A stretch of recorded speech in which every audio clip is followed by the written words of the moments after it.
오늘 본문 23절에 아버지께서는 자기에게 이렇게 예배하는 자들을 찾으신다. 이렇게라고 하는 단어가 나타나지요. 이것은 영과 진리로, 이렇게 영과 진리로 예배하는 자들을 찾으신다. 하나님은 영이시니 예배하는 자가 영과 진리로 예배할지니라. 그렇게 예배하는 자들을 우리 주님은 찾으신다.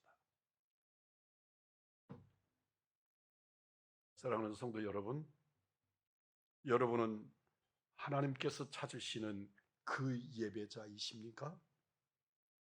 하나님께서 찾으시는 참된 예배의 기준이 무엇인가를 알아야 이 질문에 대답할 수 있습니다. 예수님께서는 하나님께서 찾으시는 예배자의 기준을 4장 23절에서 이렇게 말씀합니다. 말씀을 함께 읽겠습니다. 하나님은 영이시니 예배하는 자가 영과 진리로 예배할지니라. 아멘. 오늘은 영으로 예배함이 무엇인가, 영으로 예배할지니라를 말씀 증거하고자 합니다. 영으로 예배하라고 하는 말씀은 우리의 영이 성령의 이끄심을 따라 예배드리라 하는 말씀입니다. 예배는 장소나 형식의 문제가 아니라 우리의 중심에 하나님을 모셨느냐의 문제입니다. 예배를 형식적으로 드리는 것은 우리는 정말 조심해야 할 일입니다. 예배를 통해 하나님을 만나야 합니다. 예배 때 하나님을 만나지 못하면 어떤 모양과 방법으로 드리는 예배도 실패할 수밖에 없습니다. 형식적인 예배와 영적 예배의 차이를 이해하려면 가정에서 드리는 추도 또는 추모 예배와 생신을 한번 구분지어 생각해 보시기를 바랍니다. 아버지의 추도 예배를 한번 머릿속에 기억해 보십시오. 추모 예배는 주인공이 아버지이시지만 분위기는 다운되고 엄습을 넘어서고 가라앉을 수밖에 없습니다. 때로는 슬픔일 수 있습니다. 똑같은 아버지가 주인공이시지만 그분의 생신잔치를 생각해 보십시오. 그 잔치는 시끌벅적하고 우리 손주들이 떠드는 소리, 또 생일 축하 노래, 촛불 켜고 끄는 소리, 요란하게 떠들고 시끄럽고 즐겁습니다. 우리가 드리는 예배가, 여러분이 드리는 예배가 추도식입니까? 생신잔치입니까? 지금 여러분의 얼굴이 추도식에 참석하는 사람들의 마음으로부터 나오는 얼굴입니까? 아니면 생신잔치 자리에 즐거움으로 함께하는 여러분들의 얼굴입니까? 기본적으로 우리 교회는 아니려고 노력은 하지만 그럼에도 불구하고 추도식에 가까운 얼굴들로 주님 앞에 서 있습니다. 우리가 예배 때마다 예수님을 전하나 예수님께서 그 자리에 함께 계심을 믿지 않으면 우리는 지극히 형식적인 예배가 될 수밖에 없습니다. 철학자 칼 루이스는 말하기를 춤을 추는 사람이에요. 저는 몸치라서 이런 걸 해본 적도 없고 해볼 의지도 없지만 춤추는 사람이 스텝을 밟으면서 박자를 마음속으로 헤아린다면 그 사람은 춤추는 사람이 아니라 춤을 배우는 사람이다. 그렇게 말한 바가 있습니다. 아주 공감합니다. 제가 군대에서 제식 훈련을 받는데 왜 그렇게 그것이 몸에 안 배는지요. 그래서 우양우 그러면 나는 그 머릿속에 어디가 오른쪽이지? 그리고 그걸 계산해야 오른쪽으로 돕니다. 그러니까 다른 사람보다 1초, 2초 정도가 늦을 개연성이 제게 있는 거죠. 우양우 그러면 자동으로 쫙 돌고, 좌양좌 그러면 좌측으로 쫙 돌고, 이게 몸에 배어서 저절로 나와야 하는데, 그래서 지금도 운전을 하면서 제가 조수석에 앉아 있으면서 좌회전, 말로는 좌회전 그러는데 차는 오른쪽으로 도는 경우가 허다합니다. 아직도 그게 내 체질 속에 배어 있지 않는 거예요. 이걸 꼭 닮은 사람이 제 둘째 아들입니다. 그래서 길을 잘 모르고 못 찾고 어쩐지 좀 버벅거리고 그런 모습이 있습니다. 우리가 춤을 추면서 그냥 자연스럽게 율동에 나와야 되지, 다음 공식은 뭐지? 다음에는 어느 발이 나가야 되고 어느 때 어떤 손으로 움직여야 되고 이러면 그게 춤이 되겠습니까? 춤을 즐기는 사람은 결코 박자를 세는 사람이 아닙니다. 그냥 박자를 즐기는 사람이지요. 제가 찬송을 드릴 때마다 제 마음속에 내가 왜 이렇게 못 따라가지? 저는 정말 찬송 잘하는 줄 알았는데 어느 날 우리 명지영 집사한테 되통 혼나고, 내가 이게 제대로 뭘 못하는 사람이구나 하는 걸 알았습니다. 나중에 보니까 저는 아주 심각한 박치라는 것을 알았습니다. 음은 함께 가는데 박자를 못 맞추는 것입니다.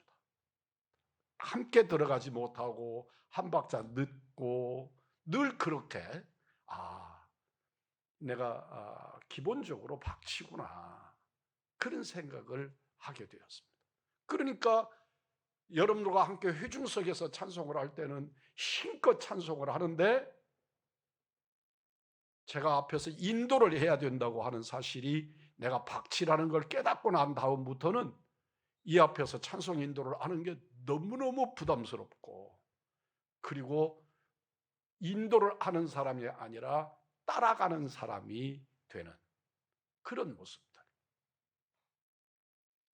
진실로 하나님 앞에 예배도 예배 시간에 시간을 재거나 이게 옳은가 틀린가, 또 저 사람이 왜 저렇게 하지 등등의 이런 것들을 재고 있는 사람은 예배를 드리는 사람이 아니라 하나님 안에서 예배를 관람하는 사람입니다. 우리는 예배를 드리는 사람이어야 합니다. 오늘 이 시간에 아무것도 계산하지 마시고 주님의 임재를 사모하시고 말씀을 아멘으로 받고 주의 예배의 깊은 자리까지 나아가시는 은혜의 성도들이 되기를 주님의 이름으로 축복합니다. 영적인 예배는 하나님과 만남으로 가능해집니다. 하나님을 만나 뵈므로 가능해지는 것입니다. 그 옛날에 우리 교회 부교역자로 한 전도사님이 있었습니다. 이 전도사님에게 예배 디렉터를 맡겼습니다. 그랬더니 이분이 예배 시간에 하나님 앞에 전혀 예배를 드리지 못하고 예배에 관계되는 일을 하느라고 본인은 예배자가 되지 못했습니다. 아주 질서 있는 예배를 드리게 되었는데 제 맞은편에 서서 찬양단이 시작되어야 되는 시간, 끝나야 되는 시간, 설교자가 설교가 시작되어야 되는 시간, 끝나야 되는 시간, 이런 것들을 체크하고 저에게 신호를 주고 이렇게 하는 과정을 이 예배가 아니라 일이 되어버린 것을 발견하고 어느 순간에 그를 향하여서 멈추라고, 하나님 앞에 예배 드리자, 예배 드리는 일을 하지 말고 우리 하나님께 예배 드리자고 말했던 기억이 있습니다. 사랑하는 성도 여러분, 하나님께 예배를 드리면, 하나님을 만나면 행복해지는 줄 믿습니다.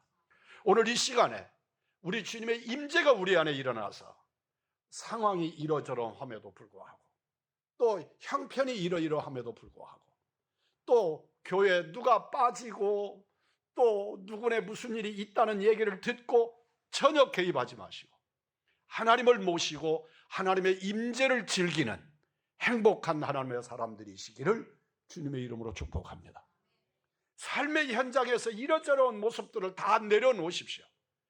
그리고 다시 그 짐을 짊어지지 않겠다는 생각을 가지십시오.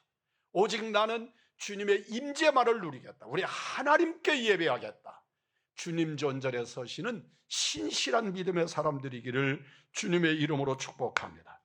나에게 행복을 주시는 분은 하나님이십니다. 이 사실을 믿으면 아멘하십시오. 확실하게 아멘하십시오. 나에게 행복을 주시는 분이 누구시라고요? 하나님이십니다. 하나님을 만나면 회개하게 되고 하나님을 만나면 사랑하게 됩니다. 하나님을 만나면 세상을 이길 힘을 얻고 하나님을 만나면 눈이 뜨인 사람은 오늘 예배가 성령 충만하게 될 줄 믿습니다. 여러분이 예배 때 하나님을 만나지 못하고 은혜를 받지 못하면 신앙생활을 근본적으로 우리는 다시 점검해야만 합니다. 예배는 신앙생활의 근본이기 때문에 그렇습니다. 모든 것의 출발은 예배로부터 시작이 됩니다. 그러므로 우리는 예배 중에 하나님의 임재를 누리지 못하면, 비록 집에서 예배 직전에 성경 찬송 들고 나오다가 아이들과 싸우고, 또는 성경 찬송 들고 나오다가 부부간에 대립하고 다투었어도, 또는 예배 드리러 오다가 사고가 나거나 또는 어떤 사람들로부터 시비를 당했다 해도 오늘 이 시간에 하나님 앞에 나와서 예배하는 이 시간에 모든 것 내려놓으십시오. 모든 것으로부터 벗어나십시오. 주님의 임재를 사모하시는 은혜의 성도들이 되기를 주의 이름으로 축복합니다. 성령 충만을 사모하시기를 주의 이름으로 축복합니다. 예배 형식을 무시할 수 없고 예배의 형식을 무시하면 안 됩니다. 그러나 형식에 안주해서 하나님을 만나지 못한다면, 예배는 드렸다고 위로받고 넘어간다면 이것은 진정 큰 일입니다. 우리는 이 시간에 주님의 임재를 누려야 합니다. 성령의 만지심을 고백할 수 있어야만 합니다. 여러분의 심령 속에 우리 주님이 만지심으로 눈물이, 만지심으로 감사가, 위로가, 소망이 일어나기를 주님의 이름으로 축복합니다. 오래전에, 벌써 오래된 일입니다만, 몽골에 선교 여행을 다녀온 적이 있습니다. 대부분 노동자들, 양을 치는 사람들, 요사이는 도시 빈민으로 전락한 사람들, 게르 예배당이 하도 조그만하니까 꽉 차도 20명이 다 들어가지 못하는 그런 게르 교회에 예배를 드리는데, 그들의 모습은 얼마나 열정적인지, 그들이 가지고 있는 성경책은 정말 너덜너덜해서 저희들 같으면 버려도 여러 번 버렸을 법한 그런 성경책을 들고 그들이 찬송을 드리는데 그렇게 뜨겁게 찬송을 드렸습니다.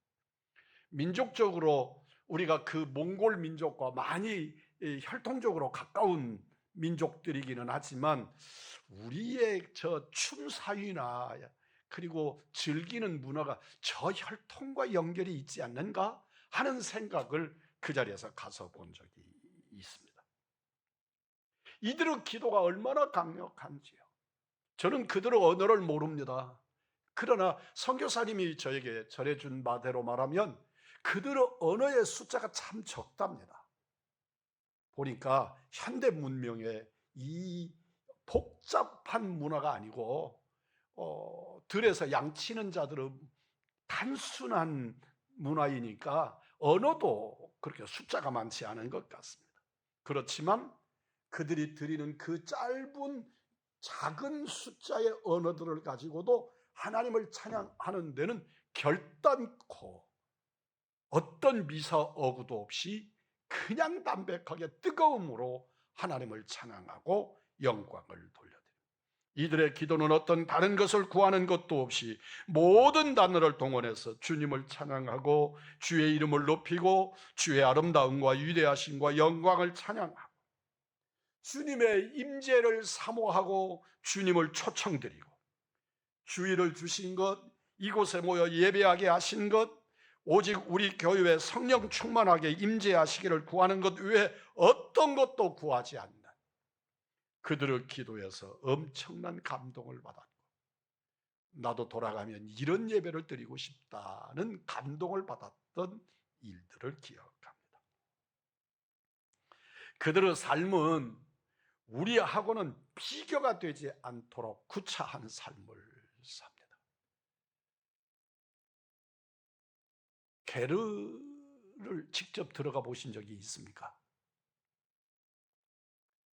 그 옛날에 저희가 어렸을 때 추억이 저에게는 시골 촌놈이라 시골스러운 추억들이 많은데 그 중에 저는 상여집에 대한 추억이 있습니다.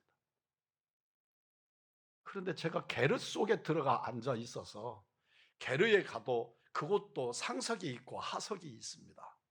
상석에 목사님 이 자리에 앉으십시오. 그래서 그곳에 앉아서 제가 느끼는 순간의 느낌이 내가 지금 상여집에 가서 앉아 있는 것 같다. 제가 이 표현을 몸으로 느끼는 분들도 혹 이곳에 계실 수 있습니다. 상여집의 느낌을 가지고 계신 분들 말입니다. 우리는 그런데 그곳에서 그들이 누리는 행복은 우리들은 가히 비교할 수가 없습니다. 만족하고 즐거워하고 그저 그 때묻고 쭈그러들고 그렇게 생긴 이 컵에다가 색깔도 변질된 것 같은 내 마음에는 변질된 우유 같은 느낌의 우유를 따라주면서 그 즐거워하는 그들의 모습을 바라보면 우리들처럼 유통 날짜 생각하고 아직 날짜가 남았어도 이건 버려야 된다고 버리고 그러면서 깔끔을 떨며 마시는 우리들의 즐거움과는 비교할 수 없는 감사 그리고 은혜가 있는 그들을 보았습니다.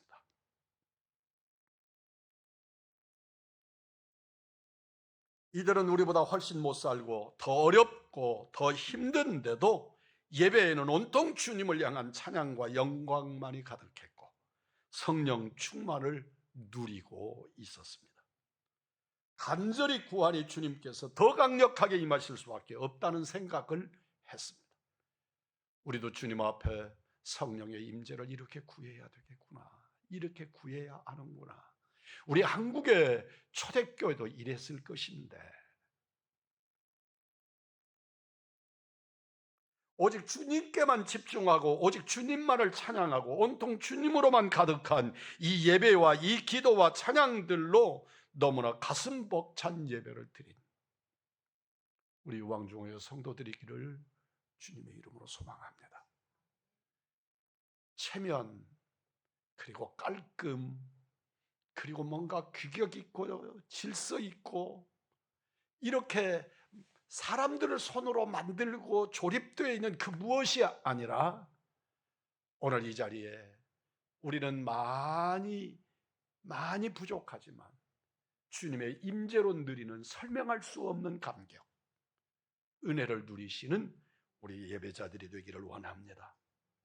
우리의 예배와 기도들도 오직 성령의 임재와 성령의 충만함과 주님을 찬양함과 주님의 거룩하고 영광스러운 이름을 높이는 언어로만 가득하게 되기를. 오늘 하나님을 만나 뵙는 예배의 자리가 하나님을 모신 예배자들이 되기를 주님의 이름으로 소망합니다. 요한계시록 7장 9절로 12절의 말씀입니다. 제가 긴 말씀을 읽겠습니다. 이 일 후에 내가 보니 각 나라와 족속과 백성과 방언에서 아무라도 능히 셀 수 없는 큰 무리가 흰옷을 입고 손에 종려가지를 들고 보좌 앞과 어린 양 앞에 서서 큰 소리로 외쳐 가로되 구원하심이 보좌에 앉으신 우리 하나님과 어린 양에게 있도다 하니 모든 천사가 보좌와 장로들과 내 생물의 주위에 섰다가 보좌 앞에 엎드려 얼굴을 대고 하나님께 경배하여 이르되. 따라서 합니다. 아멘. 찬송과 영광과 지혜와 감사와 존귀와 능력과 힘이 우리 하나님께 세세토록 있을지로다. 아멘 하더라. 아멘. 진실로 24장로와 14만 4천의 성도들이 주의 이름을 찬양합니다. 그들이 뭐라고 말합니까? 아멘. 찬송과 영광과 지혜와 감사와 존귀와 능력과 힘이 우리의 하나님께 세세토록 있을지로다. 아멘. 그렇게 주님을 찬양하더라는 것입니다. 천상 예배의 모습입니다. 하나님 나라에 우리 아버지 하나님을 예배하는 천사들과 하나님의 백성들, 24장로들, 14만 4천의 그리스도인들이 하나님을 찬양하는 천상 예배의 모습입니다. 11절에 엎드려 절하다. 이것이 예배입니다. 엎드려 절하는 것, 그것이 예배입니다. 구약 예배 때 가장 많이 쓰인 단어도 엎드려 절하다입니다. 실제로 이스라엘 백성들이 하나님 앞에 예배를 드릴 때 하나님 존전에 땅에 엎드렸습니다. 뜰에 엎드린 것입니다. 그들은 이마와 턱과 가슴과 무릎과 발끝이 땅에 닿아야 했습니다.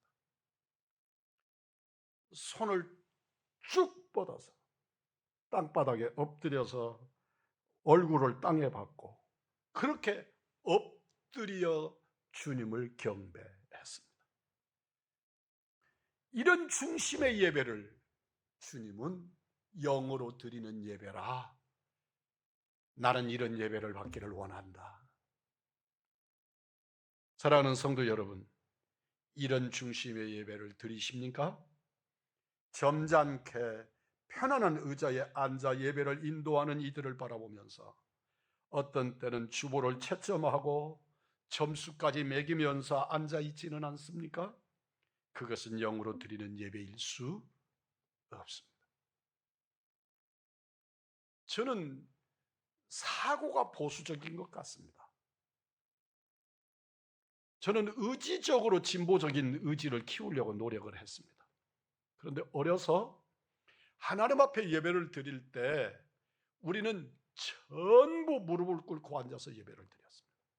목사님의 설교가 길어지거나 예배 시간이 연장이 되면 우리의 무릎은 퉁퉁 부어서 정말 심각해질 지경이었습니다. 우리는 주일학교 예배를 드릴 때 다 무릎 꿇고 앉아서 예배 드렸습니다.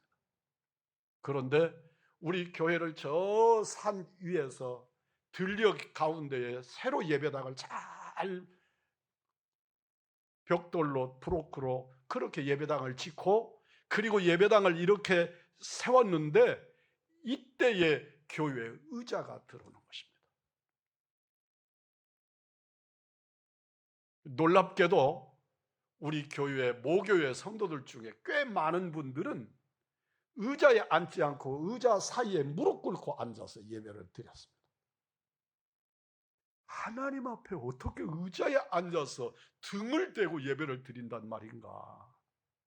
하나님 앞에 무릎을 꿇는 것도 죄송스럽지 어찌 그럴 수 있는가? 그런 생각을 했던 때가 있었습니다.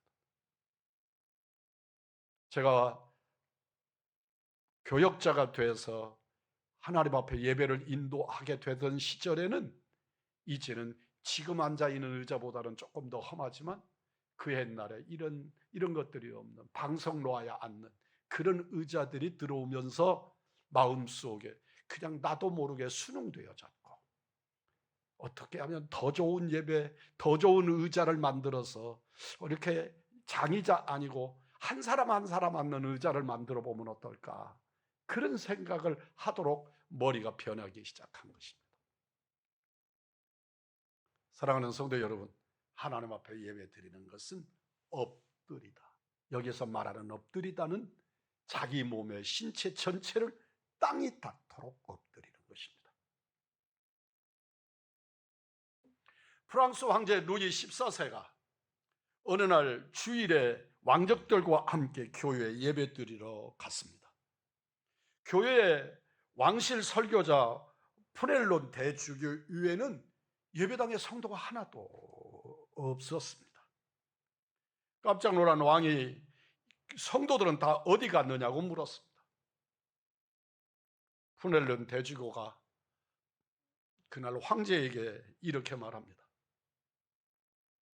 많은 사람들이 묻기를 폐하께서 오늘 예배 드리러 오느냐 하고 묻습니다. 그래서 대답하기를 오늘은 폐하께서 예배 드리러 오시지 않는다고 대답했습니다. 그랬더니 예배자가 하나도 오지 않았습니다.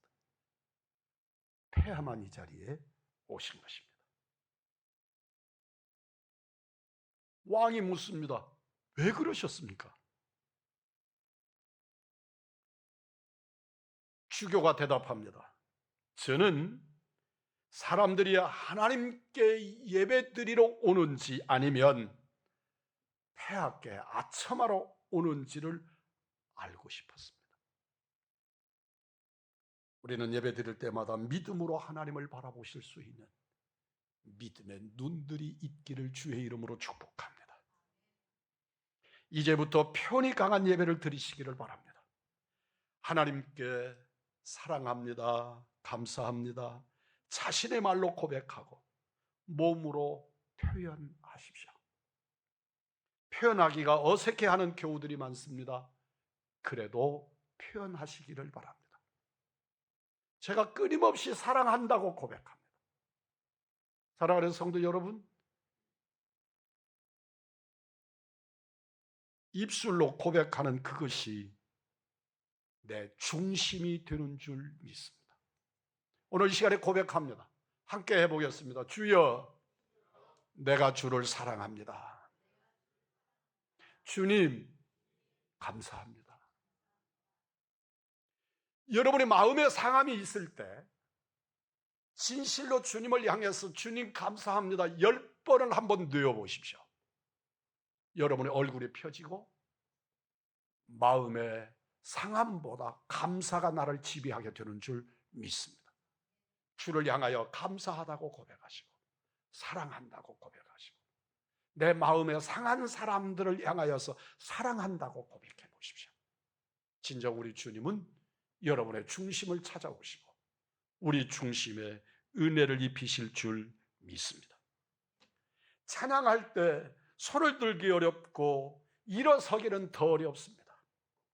손뼉을 쳐야 손을 들고 찬양을 해야 구원을 받는다든지 경건한 예배를 드린다든지 그런 것은 결단코 아닙니다. 외적인 표현이 아무것도 아니라고 말할지 모르지만 사실은 외적인 표현이 우리 중심을 보여주는 중요한 표지가 됩니다. 그러므로 하나님을 예배할 때 손을 들고 예배하시고 찬양할 때 손을 높이 들어서 찬양하시고 하나님의 말씀을 듣고 찬양할 때 감사와 은혜가 일어날 때 아멘으로 화답하십시오. 우리 주님이 여러분의 심령을 만지실 줄 믿습니다. 너무나 고마운 사람, 사랑하는 사람을 만나면 여러분은 어떻게 하십니까?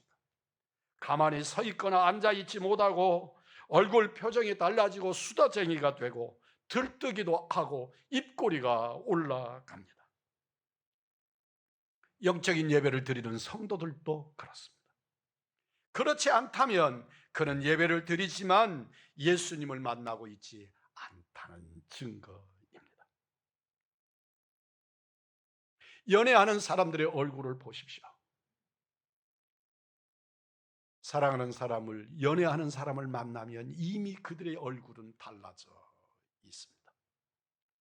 자신의 목소리로 하나님께 직접 찬양을 올려드리는, 찬양을 드리는 여러분이기를 주의 이름으로 축복합니다.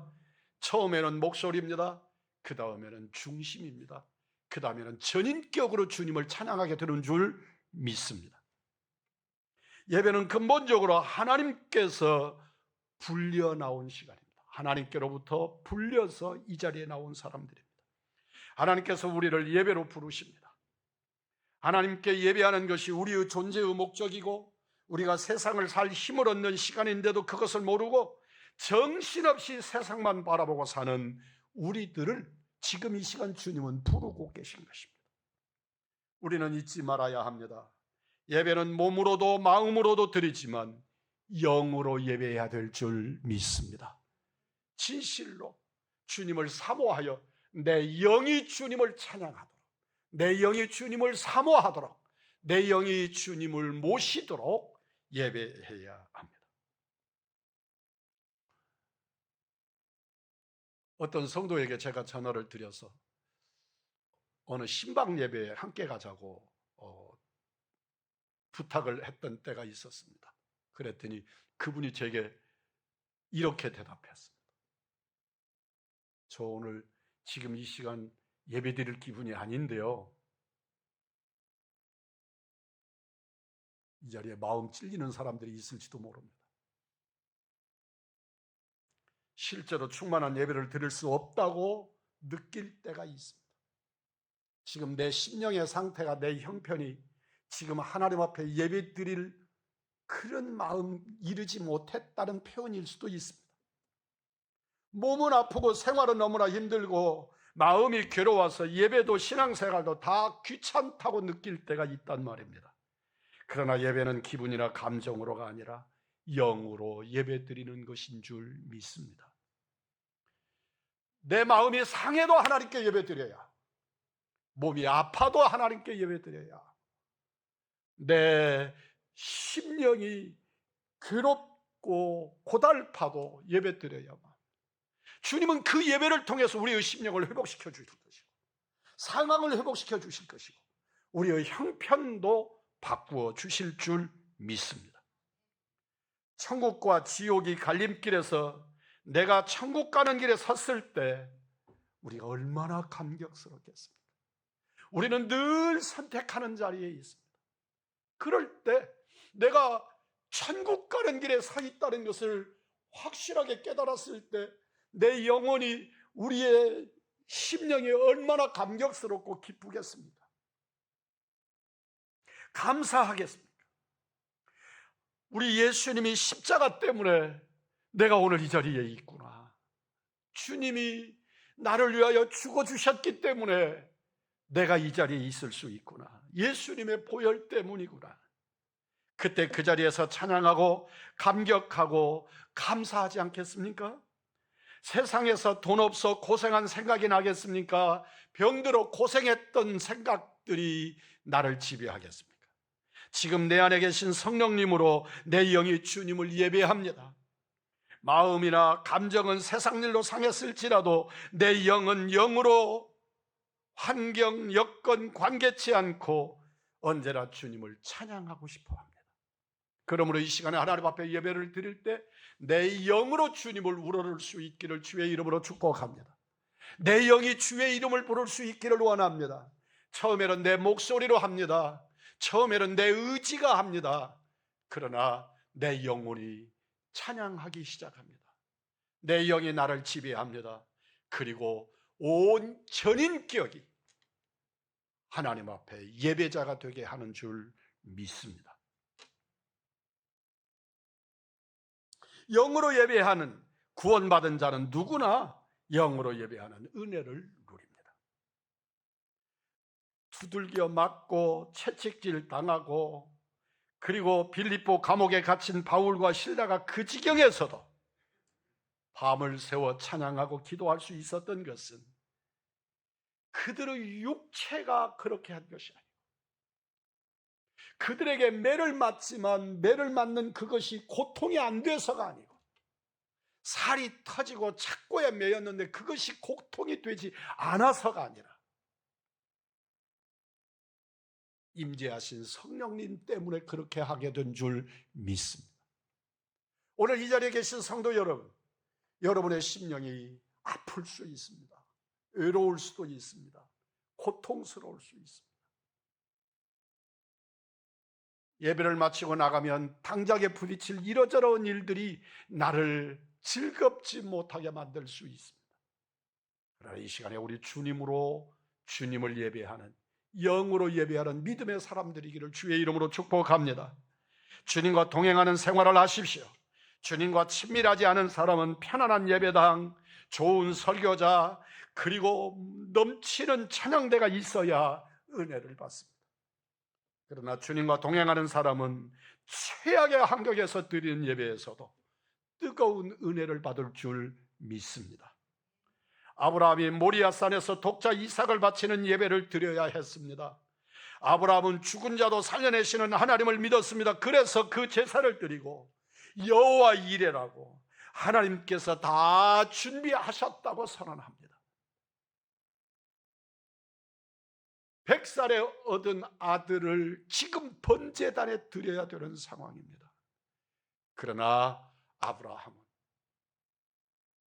여호와 하나님이 준비하셨다고, 주님이 함께 하신다고 주님을 향하여 예배자가 된 것입니다. 같은 예배를 드려도 은혜가 다른 것은 주님과의 친밀함의 차이입니다. 오늘 이 시간에 우리 주님과 친밀함이 더해지시기를 원합니다. 영으로 사모하시기를 원합니다. 영으로 찬미하시기를 바랍니다. 주님의 임재를 사모하시기를 바랍니다. 주님은 여러분의 심령을 두들기고 계십니다. 이제부터 예배할 때마다, 찬송 드릴 때마다 상황과 환경의 느낌과 감정을 내려놓으시고 영으로 예배하시는 복된 성도들이 되시기를 주의 이름으로 축복합니다. 사람은 때때로 마음이 즐거울 때도 있지만 힘들고 짜증나고 지칠 때가 더 많습니다. 마귀는 우리의 기분을 나쁘게 만드는 선수입니다. 기분은 하루에도 12번도 더 바뀝니다. 그래서 마음을 내려놓고 영으로 예배하면 마음이 회복됩니다. 몸도 치유되고 문제가 해결받습니다. 영으로 예배하면 반드시 하나님의 능력과 은혜가 임하는 줄 믿습니다. 회개가 터지고 감사가 터지고 사랑이 임하고 기쁨이 임하고 질병이 고침받고 시험과 문제가 해결받습니다.